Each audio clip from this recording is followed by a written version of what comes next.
Formula One car for the 2022 season. 109 years ago, Lionel Martin took on the challenge of the Aston Clinton hill climb, with the ambition of making the ascent faster than anyone had done before. That was the dawn of Aston Martin, and over a century later, there's a real sense of excitement, because the Aston Martin Aramco Cognizant Formula One team is on a mission to climb to the summit of Formula One, powered by its partners, team members and fans. The 2022 Formula One season starts here. Let's go inside.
Didn't get your pulse rate up a few notches. I don't know what will. All you need to do is take a look at the cars on display here and this very special one under wraps.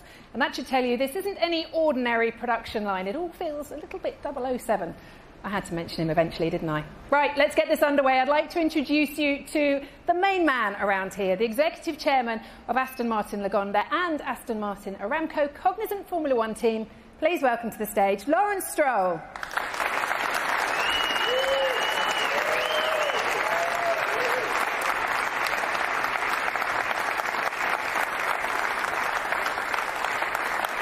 It's great to see you and to be back here again. Could you just tell us a little bit about this climb that this Formula One team is on?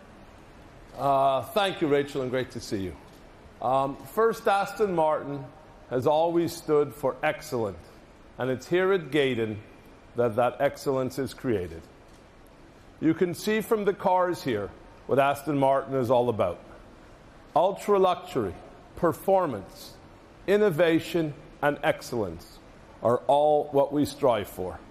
And these cars exemplify that we are the world's only independent ultra-luxury car group, and we continue to celebrate our heritage as we drive towards an exciting future. Well, Lawrence, we've got some stunning cars on display here. Can you tell us a little bit more about these ones we're sharing the stage with? The DBX 707 is not just the world's fastest ultra-luxury SUV. It has been redefined performance and driving pleasure in that category. Everything on the DBX 707 has been enhanced, from how it looks to how it performs, to create the ultimate SUV. The Valhalla, am I right, rather different, truly driver-focused mid-engine hybrid supercar. The object of Valhalla is to immerse the driver with a supercar experience. It's a slice of Formula One for the road. The hybrid technology, the aerodynamics, and of course the performance are all designed to thrill, and we've achieved that. Finally, there's the Valkyrie AMR Pro, the ultimate no-rules hypercar. This is what happens when you're unconstrained by racing regulations or registration for road use. The AMR Pro is a step beyond the original Valkyrie, a car intended for the racetrack with performance approaching that of a Formula One car, a truly fantastic machine. They really are stunning cars, and I can tell you Seb's already been having a very close look at the Valkyrie, so he might be requesting one of those from you very shortly.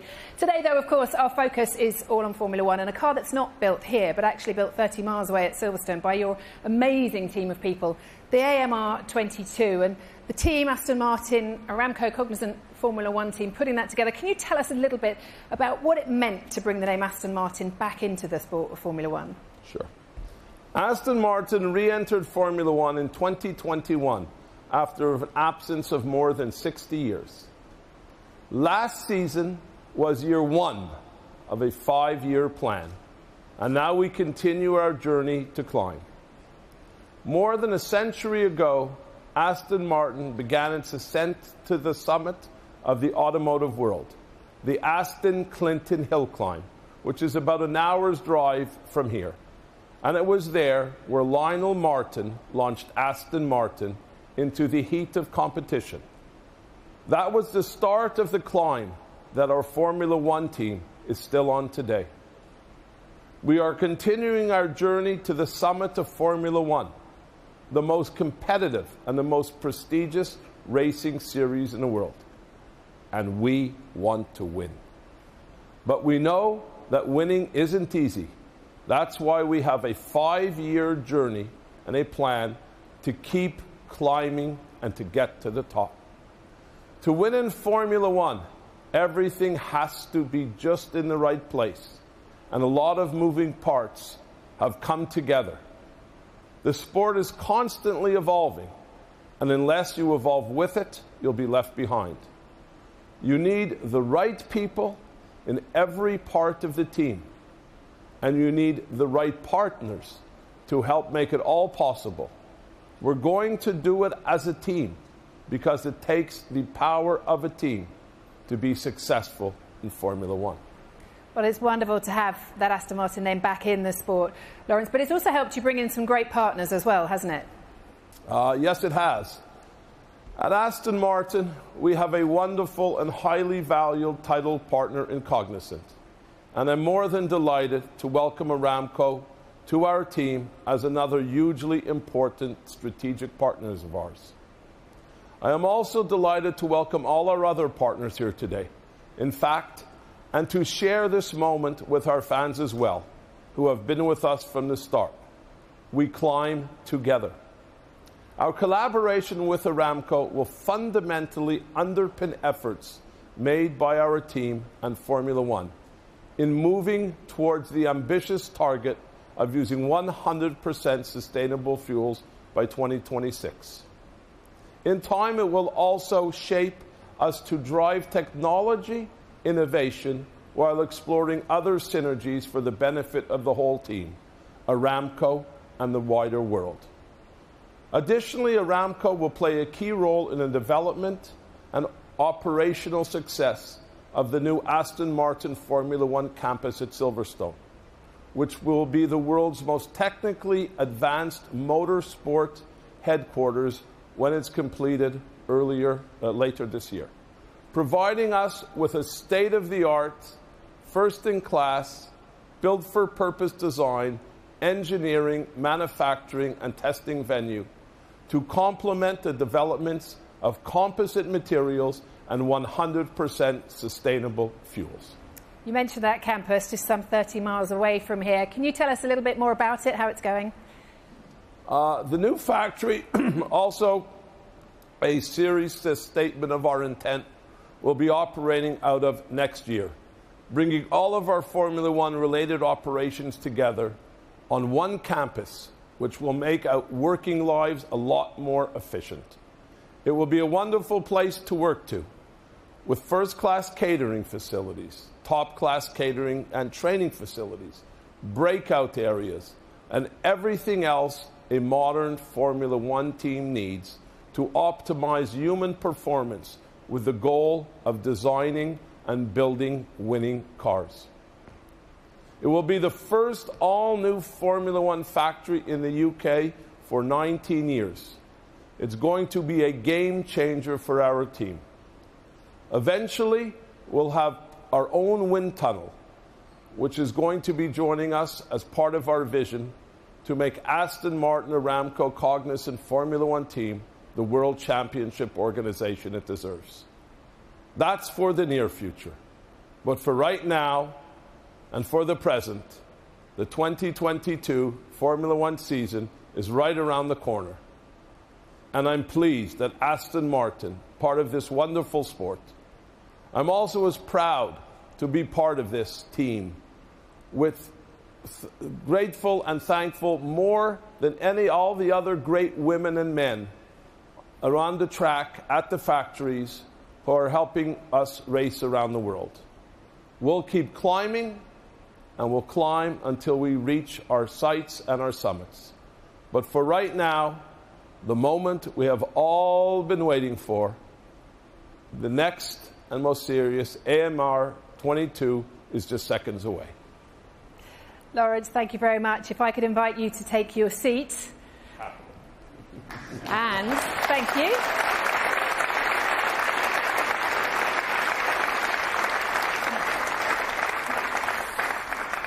Right, this is it. This is the moment you've been waiting for. It is time to see the AMR22. Just a warning, this video does contain some flashing images.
Well, I love that the first time you saw the images of that car, you were applauding straight away. It looks spectacular.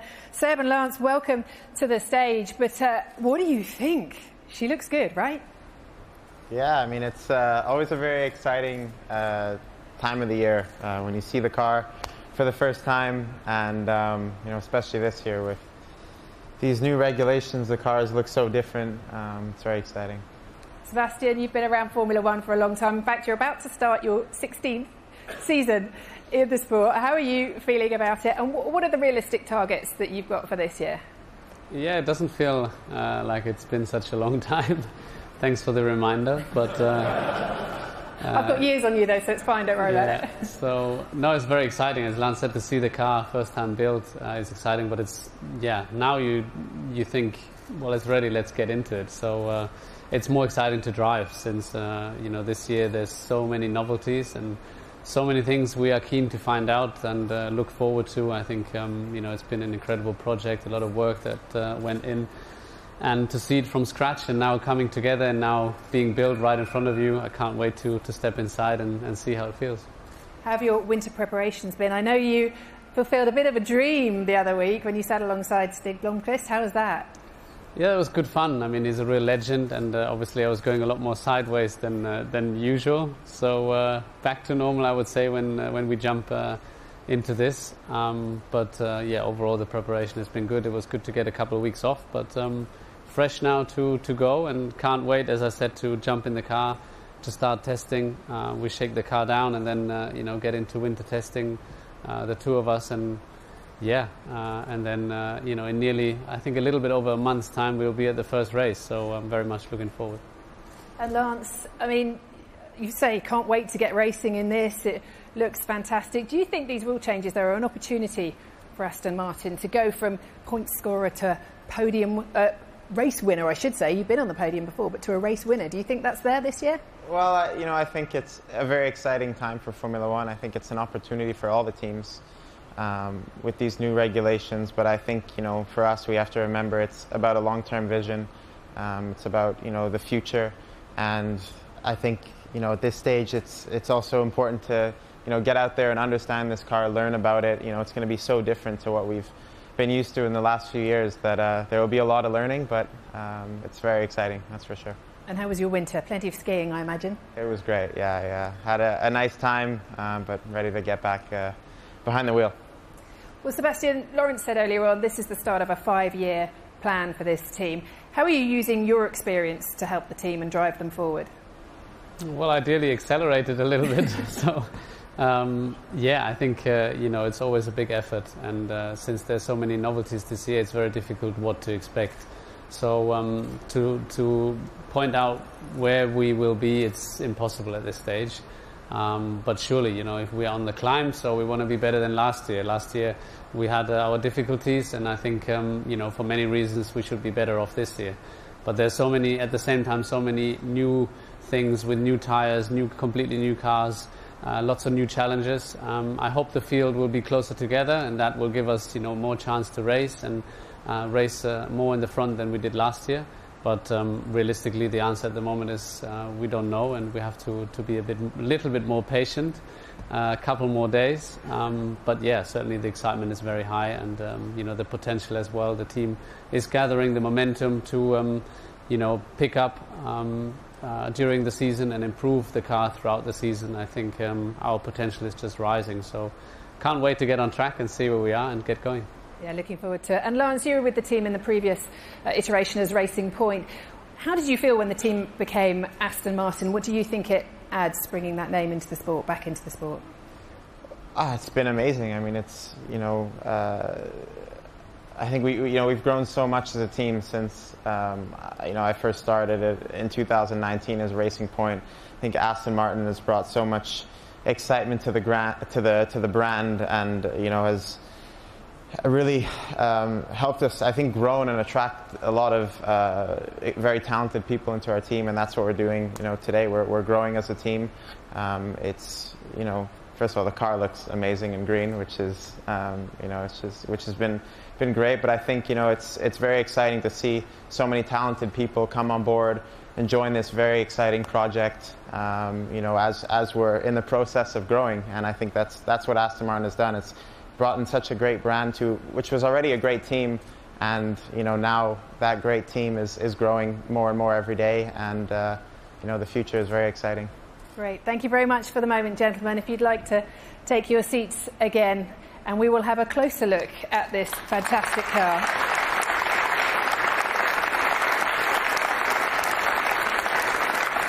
Well, exciting times ahead for the Aston Martin Aramco Cognizant Formula One team, and it's clear that these two can't wait to get into it and take this AMR22 onto the track. So we've heard from the drivers.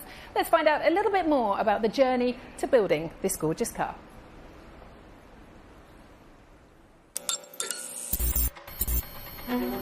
These set of changes are by far the biggest that I've ever seen in my career in Formula One. The whole rule book was effectively ripped up, started again. The objective of the rule change was to allow cars to follow more closely, pass more often, race more competitively. The geometry of the car's changed this year. It's such a radical departure. The aerodynamics and the tyres, they're the two big differentiators. The car is a ground effect car. We haven't had that kind of a thing in Formula One since the early 80s. We are really throwing away everything that we've done previously. We're starting again. Formula One is all about data. To optimise the performance, you need data quickly at your fingertips to make better and more informed decisions all the time. We want to know where we've come from. We want to predict where we're going. We want to do a fair trade between idea A and idea B. If we don't have that, we'll struggle to make good decisions and make the race car go faster. Because we have no real data on this car, we've had to really push the boundaries of the virtual development. In a very controlled environment, we can dictate the weather, the wind, the temperature, whether it's raining or not. In some ways it's better than going to the track. It allows us from an engineering perspective to do some out there theories. It is an unbelievable level of complexity. We've been in one of the steepest development curves that we've ever seen. We've seen a 50% increase in performance in a matter of months, which is something unprecedented. The learning curve has been massive and the challenge equally massive. It's clear as day that we're all trying to win the championship, and to get there we need to have really good fundamental ideas that take advantage of engineering and science. It's exciting. No one's going to have made every decision right, so it's about understanding where we need to improve and being agile, quickly reacting to that. Something this team has shown it can do many times over the years. The cars that we've just discarded are highly developed cars, and now we've taken a lot of steps back, and now we've got to try and build up again, and it's a really exciting time.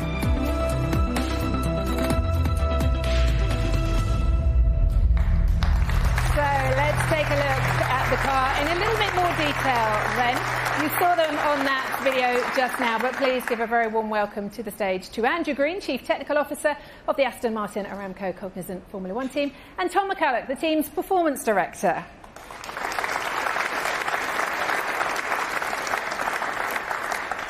Now, Andrew, you're Chief Technical Officer for this team. Maybe you could tell us a little bit more about this AMR22 and also the challenges that these rule changes have presented to you. Yeah, massive challenge, as the VT just showed. It's a change of regulations, massive change of regulations to roll back to a ground effect car. So that's meant that our winter has been one of probably the most challenging that we've ever had. But new regulations, new challenges, but new opportunities. Is there anything you can point to on the car that you think will make a difference between a point scorer and a potential race winner? Oh, I wish I could. I think what we're seeing here is the first iteration of the AMR22. We're on a steep learning curve. Everyone's going to be on a steep learning curve. No one's got all the answers yet. So I think we're going to see this car develop highly over the coming season. That will forge the way for 23 as well. So it's an exciting time to be in Formula One. It's also quite nerve-wracking. Talking of exciting, can't talk about Formula One without talking about tyres. Let's have a look at these. These are the new 18-inch wheels that we've got this year. What difference has that made to how you've approached the design of the car, and what difference do you think they'll make in general? yet another challenge. We're hoping that the tyres will allow the drivers to attack more during the race, promote better racing, which is what we always want. We've got a lot of learning to do with these tyres. They've never been run with the ground effect aerodynamics before, so there's a lot of data to gather. Now, I'm really hoping that they will allow the drivers to push harder and we'll get better racing, which is what we all want. Exactly, yeah. Thank you very much for the moment, Andrew. Tom, if I could move on to you, in your role as performance director, your job is to ensure the optimum in every test, practice session, qualifying race. You've got a huge job on your hands, haven't you, especially with these rule changes? Yeah, as Andrew was saying, we've been developing this car, in a virtual world over the last year, whether we're in the wind tunnel, in the simulator. It's fantastic to see the car here in real life and to be starting very soon to be generating some real car data where we need to understand the car, understand how that correlates to all our development tools. As Andrew was saying, the aerodynamics, the tyres, they're the big differences for us, the challenge ahead this year. We get excited about rule changes. Do you guys get excited about them? I know it means long days, long nights, a lot of work, but do you get excited like we do? For sure. I think from an engineering point of view, there's nothing more exciting than a huge regulation change. As Andrew was saying, it's quite scary at times too. But we've been having to go back to the drawing board, clean sheet of paper in so many areas, and it's been fantastic fun working with a great team of people we have back at Silverstone, evolving to what you see now.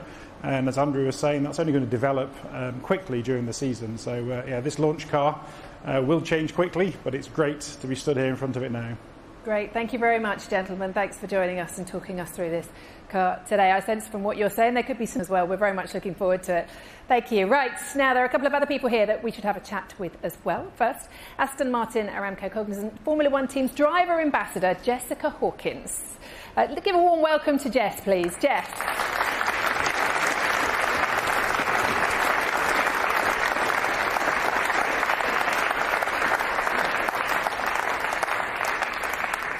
Now, Jess, you joined the team last season. How much of a thrill is it to be part of a Formula One team? Yeah, amazing. I never thought it would be possible, but here I am. And to learn off of two of the best drivers is incredible, and everybody within the team welcomed me with open arms when I started. Within a few hours, I felt so a part of the family, and it was amazing. So yes, extremely happy to be back in 22 and to witness this new era of Formula One. You've carved out quite a career for yourself, haven't you, as a stunt driver as well, including the latest James Bond film as well. You must be looking at some of these cars here thinking there's a lot of fun to be had. Yeah, a couple of them looking quite familiar and very fun, actually. I've been there's no car keys left around, unfortunately. But I've looked for you, I did check. Maybe we can find some. But yeah, no, very proud and thankful to be here. Thanks very much, Jess. So with Jessica is the team's reserve driver, Nico Hulkenberg. And Nico, you've driven this AMR22 in the simulator. How did you find it? What do you think? Yeah, they're still very, very fast and fun to drive. Obviously, it's still a race car that wants to be, driven on its limit. It's quite different in a lot of the details, when you look into it. And that's obviously one of the first jobs of team and driver now, to understand the car and to learn about it. You've had plenty of experience in Formula One as well. What's it like as a reserve driver? You've been called up twice at the last minute, haven't you? Yes, I have, but you have to say, life is generally much more chilled and stress-free, not being in the car hassling so much. I get to spend good time, I get to entertain our beloved partners and friends, so it's been pretty enjoyable. Great, thank you very much, Nico and Jess, for joining us today.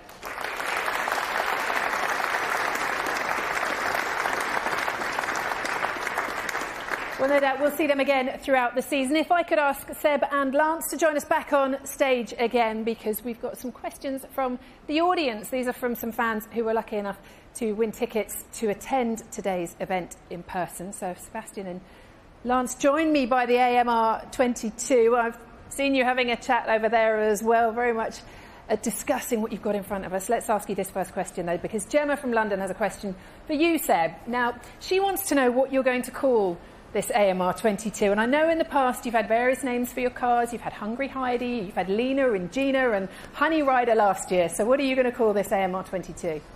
I don't know yet. I think usually we find a name just before the season starts, getting together with the mechanics, and you need to have a feel first. So I think it depends how the car will be to drive, and but I'm sure we find something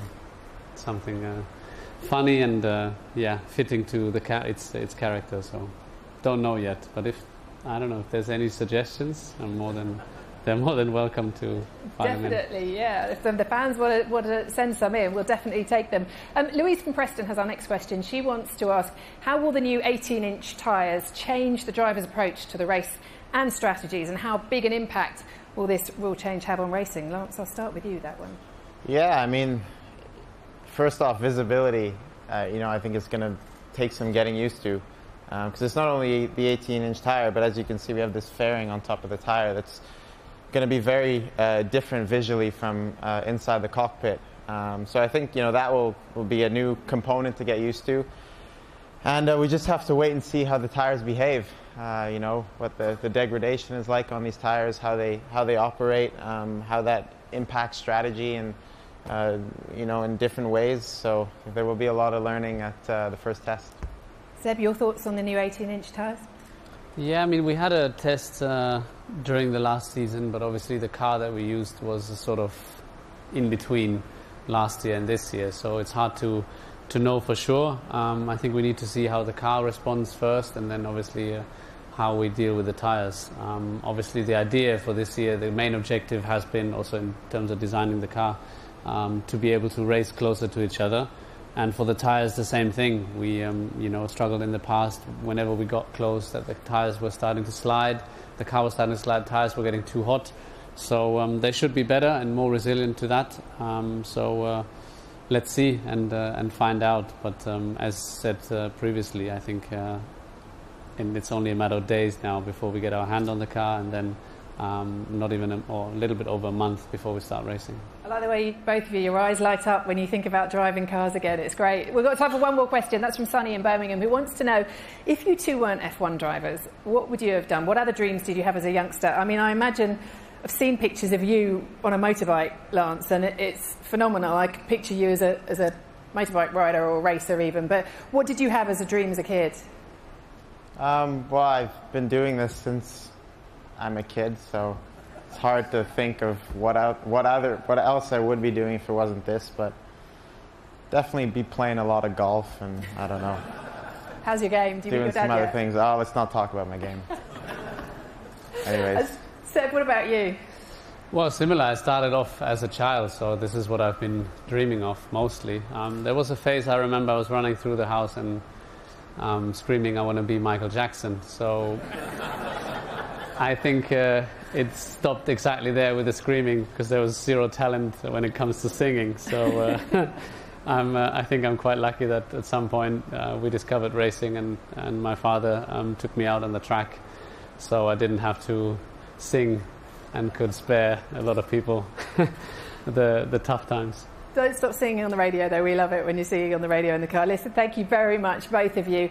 Great to see you here today with this AMR22. That about wraps it up. I think you'll all agree that our first sight of the Aston Martin Aramco Cognizant Formula One team's new race car has whetted everyone's appetite for the season ahead. You'll be able to follow the team's progress at every race on the 2022 calendar, live on Sky Sports F1, starting with the season opening Bahrain Grand Prix on March the 20th. Thank you to everyone here at Aston Martin, to Lawrence, to Andrew Green, to Tom McCullough, to Sebastian Vettel, to Lance Stroll, to Jessica Hawkins, Nico Hülkenberg, and everyone at the Aston Martin Aramco Cognizant Formula One team, as well as all the partners and fans who've joined us. It's certainly clear that the team is aiming for the top, and however hard and long the climb, they're going to get there. For the latest on the team and to follow Aston Martin throughout the season, please follow the team on social media at Aston Martin F1. Well, I think everyone is excited. Can't wait to see this AMR22 on track. I know I can't. Thank you for being here, and it's goodbye from Gaydon.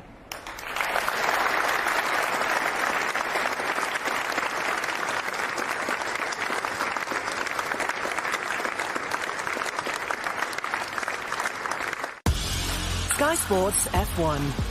Feel it all.